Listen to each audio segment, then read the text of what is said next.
we go. All right. So for this AdoptOpenJDK call, I have some new information. I am stepping down in runtimes with IBM, so I'm no longer going to be working with the Java teams, and thus my time with Adopt will probably be extremely limited, non-existent. Forward. Peter Stanton, who is on vacation today, will be taking over my work at Adopt. And also Grant is going to be doing some of that work as well. And yeah, so that's pretty much where I am. Please tell me they didn't promote you into management. Yeah, no, I didn't get promoted to management, but yeah, no, I'm transferring to a completely different team and another end of the building. Cool. Well, thanks very much for all the work you've put into this so far. It's been fantastic. Thank you. Adam, did you have anything you wanted to talk about?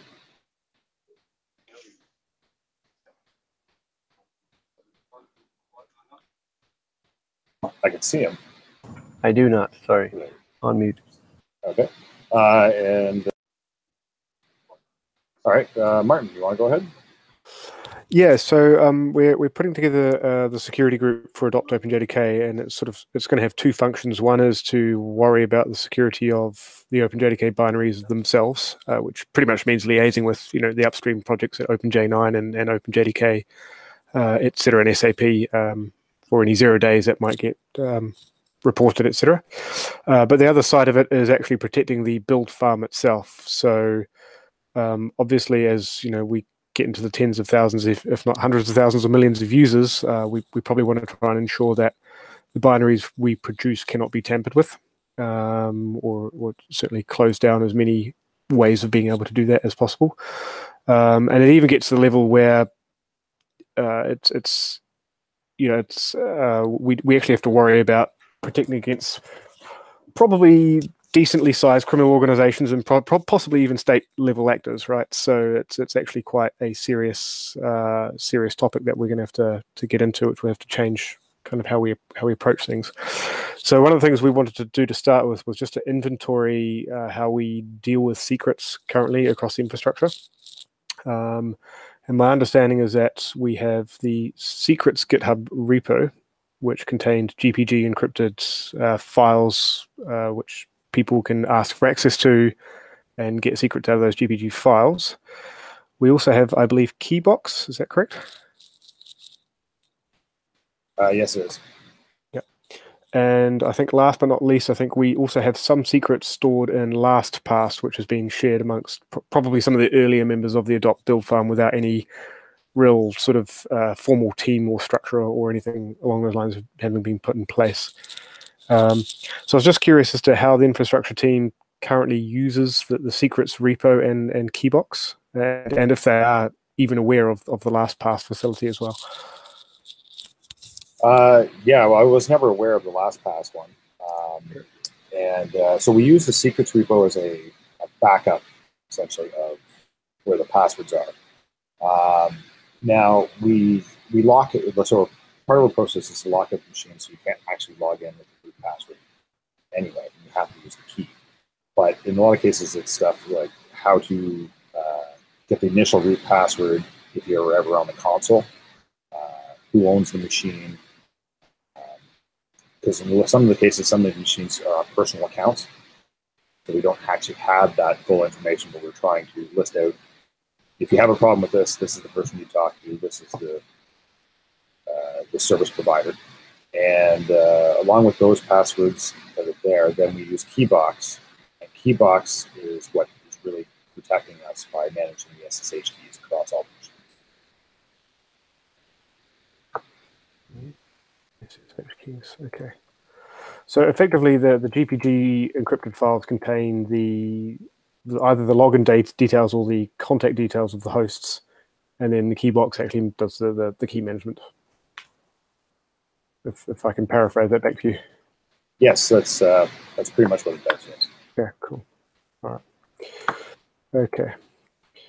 And so at the moment, just so you know, we kind of have used LastPass for more the logins to various third-party services that Adopt uses, like the localized JS, the main account for GitHub itself, some of the hosting providers that we directly, that the LJC, for example, directly has hosts at, like Hertzner and Linode, etc. So I think, to my mind anyway, I would prefer not to have secrets scattered across 3 different solutions, as it were, or at the very least have very clearly defined roles for each of those services. I mean, LastPass is pretty highly or pretty well recommended in the security space. I know Keybox is pretty secure as well.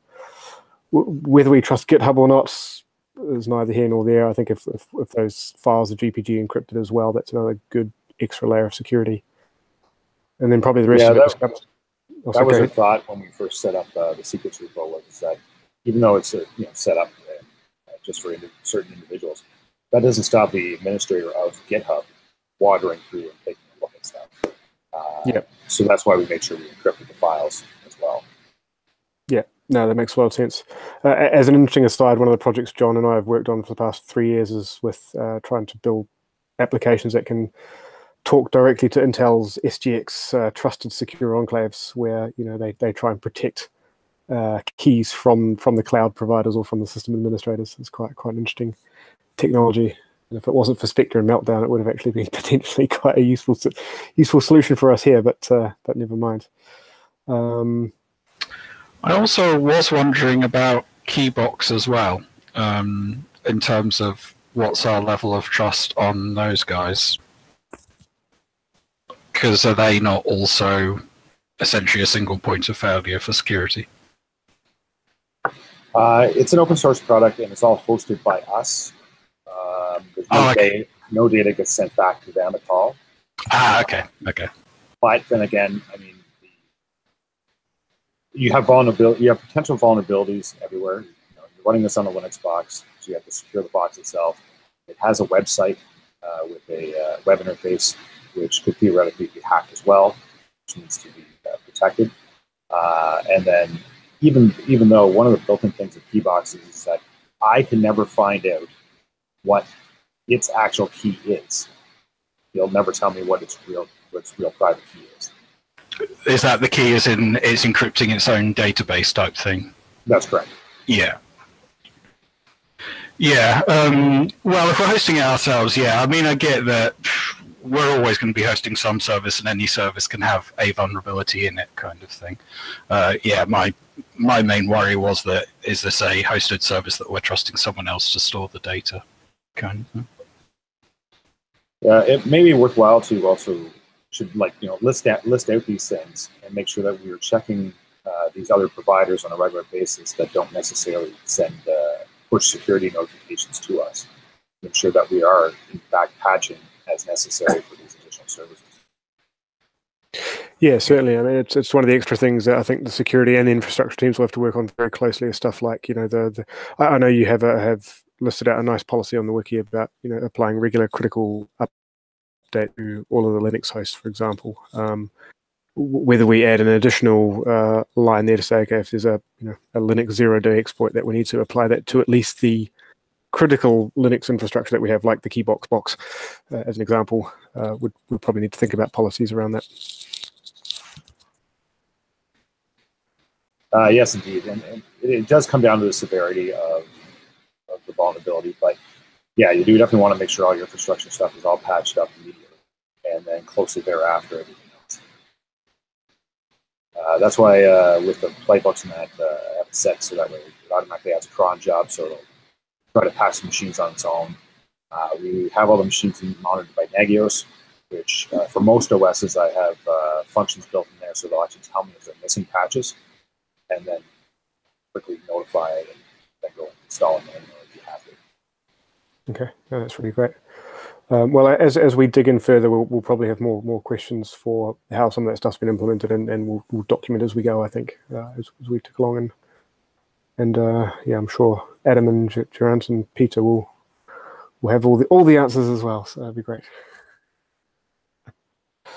Don't think I can think of too much else. So that kind of makes sense to me how they're all related. One of the other things we're going to look at is locking down, the GitHub user access that people have to Jenkins and all that sort of stuff as well. I think currently that's all a little bit too open, and people could conceivably go in and manipulate pipeline jobs and all sorts of interesting things without necessarily anyone really noticing. So it's another small danger we have, I guess. All good fun stuff. When you put together a farm of this size and scale, the attack vector becomes pretty large pretty quick. Yeah, there's an extra element of trust that goes into an open community as well. Try to vet people as best as you can, but nobody really knows everybody as well. Mm-hmm. If there was a way to have accounts automatically suspend after inactive use, that might be something we should look at. Where if I go away from the project for 6 months, mm-hmm. I have to get somebody else to reactivate my account just for protection. Yeah, no, that's a very good point. We do need to look and think carefully about that. You're absolutely right. Trying to think of what else I might have had as an infrastructure question on this side of things. Yeah, so I think we're going to start by taking an inventory first, and where we think the biggest holes where trucks can drive through to begin with, and we'll probably start trying to slowly cut things down. But one of the key things is we need to automate this as much as possible, script as much as possible. Trying to manually manage security across even 20 machines is going to be impossible. So it'll be great to get people's thoughts and experiences on how they've done things, internally at IBM or elsewhere as well along the way. And if anyone here on the call has a strong interest in security of hosts and operating systems and environments like this build farm, just let me know, and we'll see if we can get you added to the security group, which will remain semi-private due to its nature. But I think infrastructure is going to be impacted heavily by the kind of ideas and suggestions that we have. So it should make a lot of sense. All right, Grant, did you have anything you wanted to bring up? Well, the first test is my microphone working? Yes, it is. It is. That's I think that's the second time that's happened. I've actually just come back from 2 weeks vacation, so I've got nothing to add really. I'm lurking today. I need to make sure with your departure that me and Pete, who's still on vacation, are up to date with everything that's going on and all of your processes. So you've talked to us through it already to a certain extent, but we need to make sure that we really got it covered, basically. So that's something we can do over the next couple of weeks, I guess. I mean, if it does help. Oh, you go ahead. Sorry, I was just going to mention that my last day is this Friday. Oh, is it? Yeah. Do you cease to exist at that point? No, I'll still be online. Feel free to reach out to me for these type of things. Okay, so we need to catch you. Try and catch you this week then. Sounds good. Yeah. Yeah. You're inviting us all down the pub. Yeah. He that was the first thing he said at the start of the call. That the beers are on him for the whole Thursday evening. Absolutely, come on over. I'm right here in Canada. Hop on the plane. I'll just talk to Tim. I'm sure he'll happily expense claim that for everyone. No problem. If it helps with kind of knowledge transfer or doubling down on making sure everything's well understood, like John or myself or both of us can happily like shadow you, Grant, or someone else, and we can document stuff that can be securely and safely documented in the wiki, etc. So that in theory, anyone who has got a vague amount of DevOps skills, as it were, or operation skills, can actually pick up where people have left off. Yes, and anything that I think we can even use the secrets repository for any documentation that's a bit more sensitive as well. Yeah, absolutely. That'd be fine in terms of the stuff around keys, etc. So we do have a security private repo as well, but we're primarily using that just to list issues of where we think we have, shall we say, security challenges with the build farm. It's just a private place for us to hold open issues and say, whoops, we think we've got a problem here. But yeah, documentation perhaps and secrets would make sense. But certainly from an infrastructure point of view, you were asking for if anyone wants to be involved with the security. I'd like to add my name to that list if that's okay. Yeah, no, definitely. I'll DM you on Slack, and then we'll go from there. Okay, thanks. That's me. I've got nothing to add. All right. Does anybody else have anything they want to add?